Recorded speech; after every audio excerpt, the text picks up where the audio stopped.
곧이어서 성공적인 가정 목회를 위한 프로그램 갓패밀리가 방송됩니다.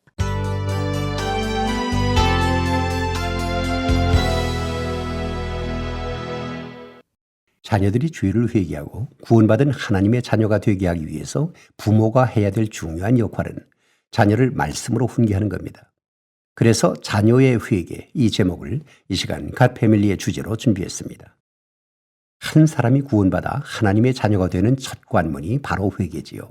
회개란 사람의 마음을 바꾸는 일입니다. 특별히 가정에서 자녀들이 회개하고 마음을 바꾸는 데에는 부모의 훈계가 중요한 역할을 하지요. 자녀들의 잘못에 대해서 부모가 안타까워하는 심정으로 하나님의 말씀을 펴놓고 책망할 때 아이는 양심의 찔림을 받아 지금까지 자기가 한 일이 잘못된 것임을 깨닫고 그 삶을 바꾸기를 소원하게 됩니다. 이때 아이의 마음속에 강한 후회와 슬픔이 동반되면서 자신이 하나님을 거슬려 죄된 삶을 살아왔다는 사실을 깨닫고 그 잘못을 하나님께 회개하게 되는 거지요. 더욱이나 중요한 것은 이 같은 회개하는 마음이 회개에 합당한 삶의 열매로 나타나게 되는 겁니다. 바로 이 같은 열매를 보면서 그 아이가 진정으로 회개했다고 하는 사실을 확신할 수 있게 되는 거지요.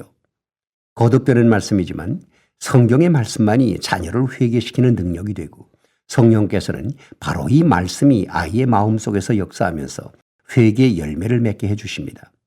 그래서 세례 요한은 회개의 세례를 외치면서 삶 속에서 회개에 합당한 열매를 맺을 것을 촉구했지요. 그리고 그 열매가 무엇인가를 묻는 사람들에게 옷이 2벌 있는 사람은 옷 얻는 자에게 나눠주고 세리들에게는 정해져 있는 세금 외에는 더 징수치 말라고 했습니다. 이 모두가 다 삶 속에서의 변화를 촉구한 거지요.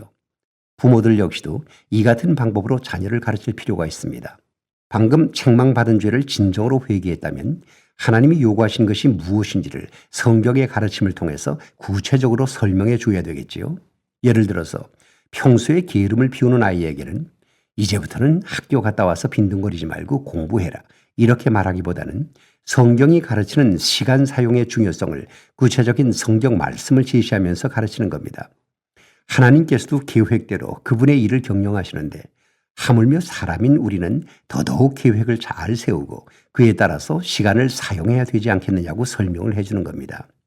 따라서 아이가 학생으로서 또 가정의 일원으로서 감당해야 될 책임 목록을 적어보게 하고 그에 따른 일과표를 만들게 하는 것도 좋은 방법이 되겠지요. 아니면 아이의 의견을 들어가면서 부모가 직접 일과표를 만들어줄 수도 있습니다. 오늘날 습관적으로 교회에 출석하는 사람들 가운데에도 이처럼 진정한 회개의 경험이 없는 사람들이 많이 있습니다. 이것은 무조건 교회만 나오게 하려고 하는 잘못된 전도 방법 때문일 수도 있겠지요. 그렇지만 진정한 죄에 대한 회개 없이는 진정한 구원도 없고 삶의 변화도 없다고 하는 사실을 다시 상기하면서 잘못된 종교적인 관습으로부터 돌이킬 수 있는 결단이 필요합니다. 가정에서 먼저 아이들이 죄를 회개하면서 변화된 삶의 열매를 맺도록 부모가 적극적으로 책망하십시오.